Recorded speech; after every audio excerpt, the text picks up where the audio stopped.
100 शब्द प्रति minute Hindi short hand dictation. Ready, start. सभापति महोदय, वह जो दहेज विरोधी बिल लाया गया है, मैं इसका हृदय से समर्थन करता हूँ।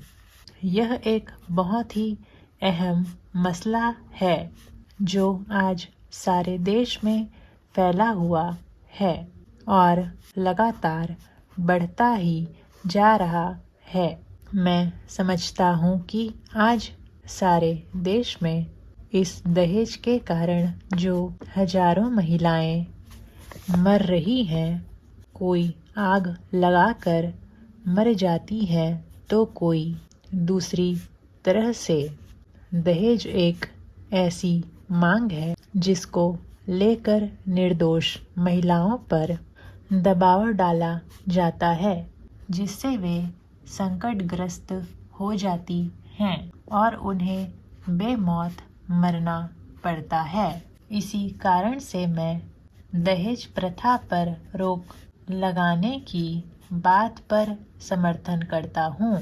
मैं यह समझता हूँ कि यह प्रस्ताव सरकार की ओर से जाना चाहिए था, क्योंकि सरकार भी बार बार महिलाओं की सुरक्षा और दहेज प्रथा को समाप्त करने के लिए कदम उठाने की बात करती रहती है और इसके लिए आश्वासन भी देती रहती है, लेकिन आज तक इस प्रकार का कोई बिल नहीं आया है। अब अगर विरोधी पक्ष की ओर से यह बिल लाया गया है तो सरकारी पक्ष को अपना पूरा समर्थन इसको देना चाहिए। साथ ही साथ मैं यह भी कहना चाहता हूँ कि ऐसी बहुत सी बातें हैं जो कि इस बिल में जोड़ी जानी चाहिए। इसमें सजा का जो प्रावधान रखा गया है उसे और भी कठोर बनाया जाना चाहिए, ताकि इस कुप्रथा को जड़ से समाप्त करने के लिए सहायता मिल सके। पैरा।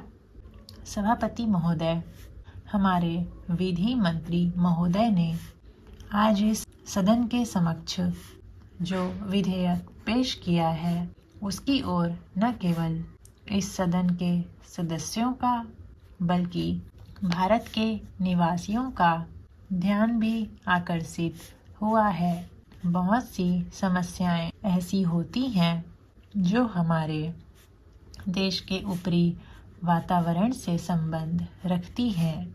हमारे देश में बहुत समय से कुछ ऐसी प्रथाएं प्रचलित हैं जिनके कारण आज समाज की बहुत बड़ी हानि हो रही है।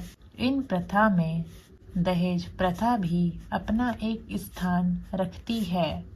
दहेज प्रथा को भारत से समाप्त करना है तो कानून बनाने के साथ साथ यह भी अत्यंत आवश्यक है कि देश में इसके विरुद्ध सामाजिक जागरण भी हो। मैं विधि मंत्री महोदय से यह निवेदन करना चाहता हूँ कि जो सामाजिक संस्थाएं इन कुप्रथाओं के निवारण के लिए आरंभ से ही प्रयत्नशील हैं, उनका सहयोग इस प्रकार की कुरीतियों के निवारण के लिए लिया जाए। इस अवसर पर मैं अपनी बहनों से भी अनुरोध करूँगा कि वे भी इस विषय पर जागरूक रहें। भारत में शिक्षा का अभाव भी इसका एक मूल कारण है। यहाँ पर लड़कों को जितनी शिक्षा दी जाती है उतनी लड़कियों को नहीं दी जाती है।